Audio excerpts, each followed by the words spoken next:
வாழ்ந்தா நோட்டு மெத்தையில பெறணும், இல்லன்னா கஞ்சிக்கிழமை பிளாட்பாரத்துல போய் நிக்கணும். இந்த நடுத்தர வாழ்க்கை எனக்கு பிடிக்காது. மாஸ்டர், கொஞ்ச நாளைக்கு நம்ம பிசினஸை நிறுத்தி வச்சா தேவையில்லைன்னு நினைக்கிறேன். இப்ப நமக்கு டைம் சரியில்லை. டைம் குமாருக்கா டைம்? டைமை எதிர்பார்க்கிறவனா இல்ல, டைமை உண்டாக்குறவன். ஒரு நாளைக்கு 24 hours 10 பேயா பறக்கிறேன். 1 minute 1 lakh எனக்கு. Yes master. மாஸ்டர், நீங்க இப்ப சொன்னது எல்லாம் சேர்த்து அப்படியே ஒரு புஸ்தகமா வெளியிட்டா உடனும் அதுவும் எங்கடா நல்ல புஸ்தகம் இங்க இருக்குது? காதல துறந்த மணிமேகலை, அரசியலை துறந்த இளங்கோவடி, பணத்தை துறந்த பட்னத்தான், இப்படி வாழ்க்கையை துறந்த புஸ்தகம் தான் எழுதுறானே தவிர இப்படித்தான் வாழணும், இப்படித்தான் நெல்லா இருக்கணும்னு எவன் புக் எழுதுறான்?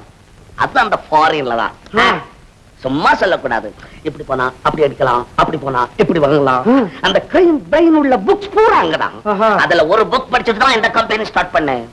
இன்கம் டாக்ஸ் கட்டாத கம்பெனி இந்த நாட்டுல என் கம்பெனி ஒண்ணுதானா?